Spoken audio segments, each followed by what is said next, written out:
In today's video, I have a brand new product and it has me wowing. We're going to use some isopropyl alcohol to create some stunning effects and create a one-of-a-kind painting. So sit back, relax, and let's get started.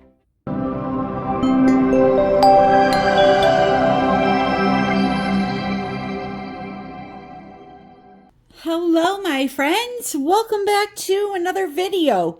I'm back. I took a little vacation and needed a little time to refresh, get caught up on my fish tank learning. Oh my Lord, it's been so much, so much, but everything's doing great. I have some new friends in the tank that I can't wait to show you. And actually today's painting is going to be inspired by one of those friends. But anyway, I'll tell you more about that at the end. So jumping right in, I came back. I have some brand new ideas I want to test out.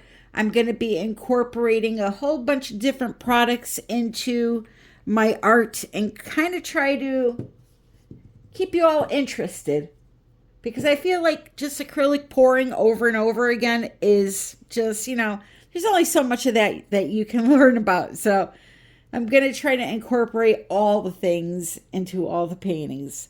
But anyway, I have a brand new product here that I have not tried yet. I've had them for a while, but as I said, I've been busy, so I definitely want to give them some attention because they are unique. These are made by Color Art. They're called Purely Pigments, and I'm going to read the label to you. They are permanent, pure liquid, light fast, artist quality, highly pigmented colors. No fade, no dye, quick drying, pure color, no smudging or bleeding when re-wetted or layered. Perfect for tinting all media, including epoxy, pouring, as in acrylic pouring, tinting our mediums like Floetrol or pouring medium with them, texture art, and all acrylic media. So these are very versatile. You can use them pretty much to do anything. If you want to color your epoxy with them, if you want to do acrylic pouring, texture art, maybe paint some pottery, brush paint on a canvas, whatever it may be, they will work for it, okay? They're very, very versatile. They come in regular, non-shiny colors, and then they also have some that are metallics. I'm not sure if this one is one, but I will be showing you them. Gorgeous, gorgeous colors. This one's called Lagoon Blue, and I think I see some shimmer in there. Anyway, they come in these little dropper bottles. Shake them up really well before you use them, and there's a link in the description for them. Like I said, I have 20 of the colors. I'm going to use a bunch of them today. And here's the thing. I'm going to try something different. I want to try to get a reaction out of these on the canvas to create the painting that I want to create. Again, without giving too much away, I'm trying to create an object that is in my fish tank right now. And it's not a fish. And it's not a clam. I'll just say that. Or a snail or a crab. Anything like that. I have to have a certain look, so I'm going to be trying to create this look using alcohol. The white paint I will be using will just be Amsterdam's acrylic white. This painting will not be complete this week. I'm going to be using these products multiple ways on one canvas until it's complete. So this week, we're going to do the first step. Then next week, I'm going to come back with these again and do something totally different on top of the artwork I've already done. So make sure, if you want to follow along and see the completed painting at the end, that you are subscribed and you have your notification bell clicked off and set to the word all. All right? So I will be right back.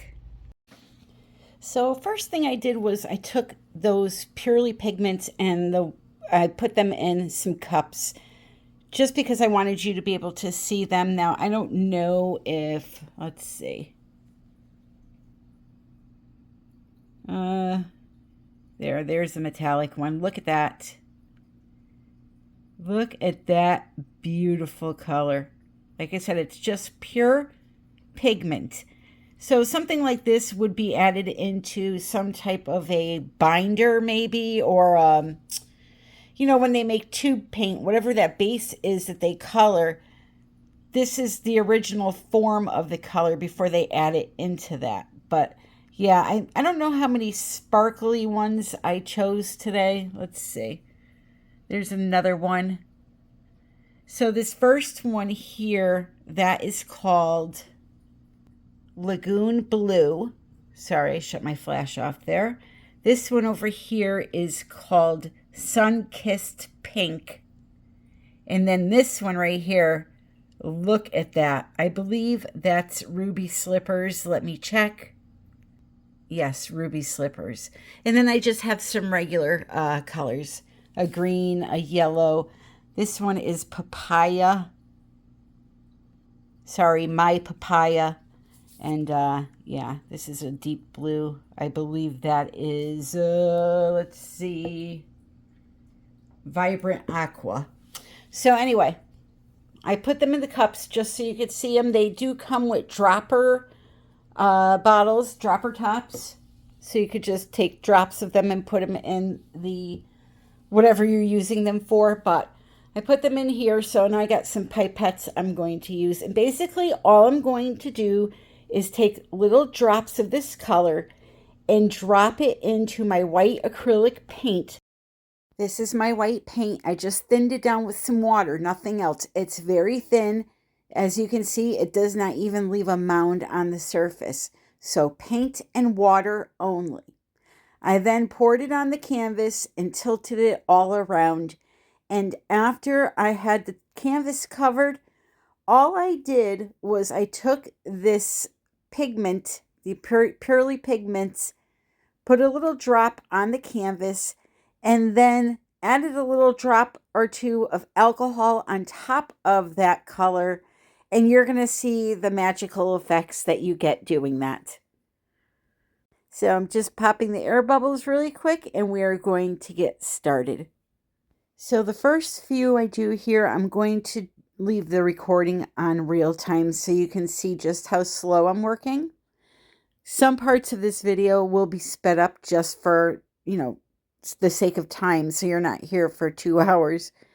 But yeah, you want to put a drop of the color down into the white paint and then put a few drops of the alcohol on top of that color.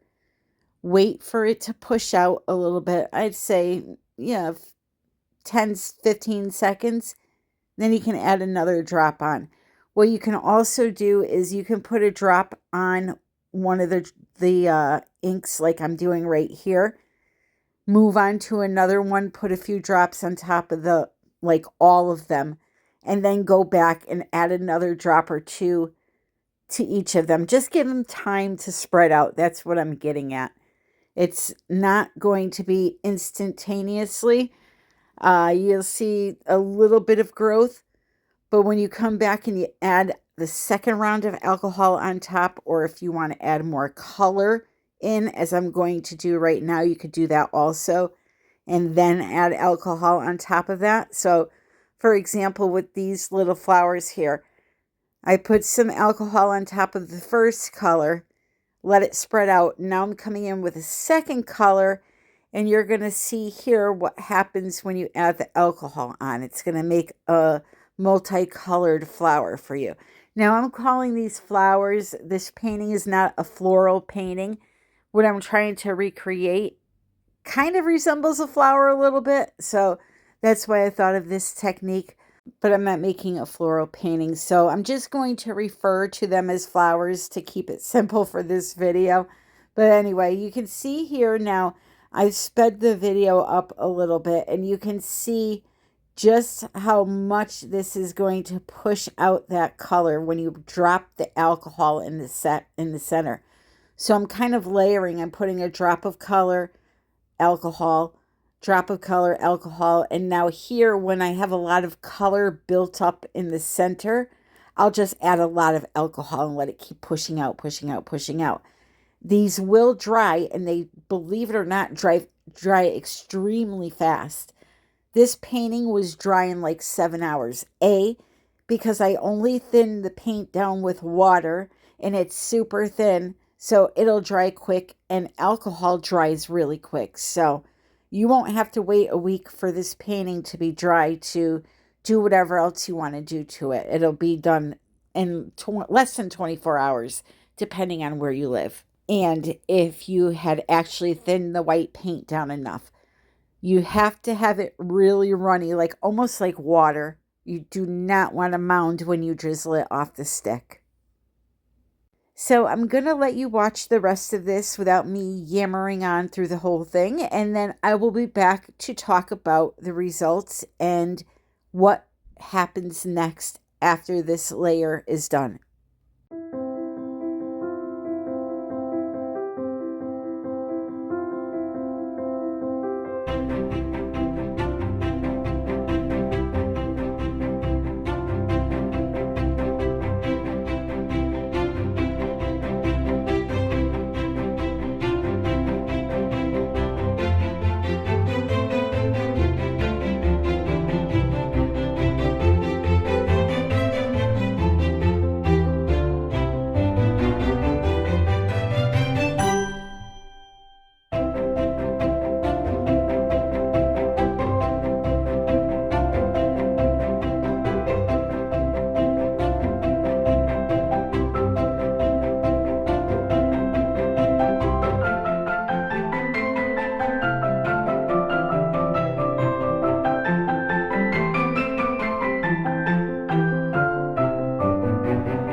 Okay, so we're going to stop right there so you can see what happens when you add in the ink with the alcohol.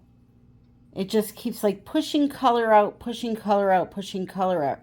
The more alcohol you add, the bigger these are going to get. Now, they also are going to continue to grow, even though I'm done right now.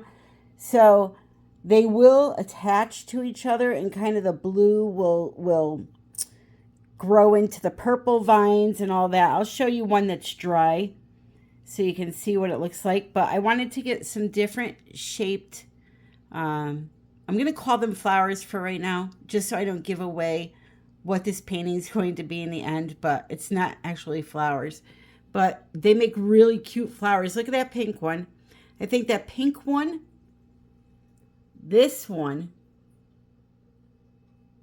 the purple, or not purple, the plum color one, this yellow and orange one are probably my favorite ones out of all of them.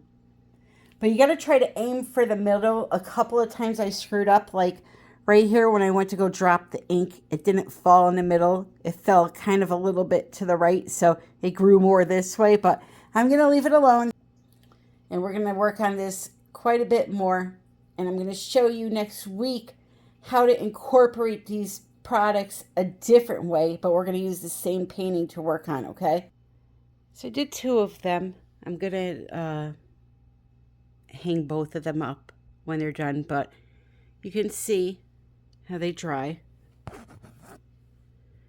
I got a little bit of cracking in the center because I left a lot of ink in that one. You'll see on this one I did not get it. So you want to try to push as much of that ink out as you can. I got some there too, but I'm fine with that. I actually like the way it looks, and it's going to not be a big deal when the painting's done. But anyway, look at how cute that is. So cute. So anyway, my friends, I'm going to let this dry, and then when you come back next Sunday, you're going to see a whole bunch of stuff added onto this, and I'm going to continue using these purely pigments to do it. I just want to show you how they're versatile. So thank you so very much for joining me today. If you're interested in foaming bath sugar scrubs, I have 3 new fragrances out. They are delicious. I'm going to show you those in a minute. And then next week, I will give you a fish tank update. I have some new creatures in there, but I can't show you just yet. Next week, you will be pleasantly surprised, I promise. Don't forget to check out the description for all the discounts and ways to follow me. And if you would be so kind as to click the like button on the way out and leave a comment in the comments area. Now, I read and approve all the comments before they are posted to YouTube. So if you don't see yours right away, have no fear, it will be posted. I love you all. Thank you so very much for joining me. And until the next time, next Sunday at 3:30 p.m. Eastern Standard Time, happy pouring. Alrighty, my friends, I have 3 brand new foaming bath sugar scrubs. These things have been selling like hotcakes. People are loving them. So what they are is they are a bathing product that cleans you, exfoliates you. They are moisturizing. Really, really good qualities in these foaming bath sugar scrubs that I make. All handmade. The little embellishments on the top are little soaps. They're just one-time use, but cute nonetheless. I have Kiss Me All Over, Cucumber Melon, Champagne and Strawberries, Unicorn Tears, and Caramel Frappuccino left. They are so super thick. All you need is a little tiny pinch of it on a loofah or your washcloth, and you're all set. So you want to make sure you keep these away from water. You don't want to let the shower pour into them or they'll be ruined, Just take a little bit out and then put it back, to the side of the tub or wherever you want to leave it. But yeah, they are available now. That's what I have for fragrances. And I also have a new soap out. This is a high top frosted soap called Rose Quartz. Has a lovely rose fragrance to it. And has a cute little rose quartz stone on top that you could just pluck off and throw in your garden or a flower pot. I still have a few bars left of Twisted Mermaid and Grapefruit Mango or Mango Grapefruit. I can't remember which way I said it. So if you're interested in any of these soaps, please send me an email, artbytammy@yahoo.com, and make sure you include your address so I can quote you on shipping.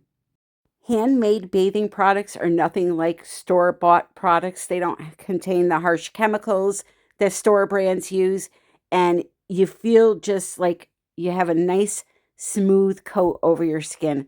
So give them a try while they last, and thank you so much for joining me.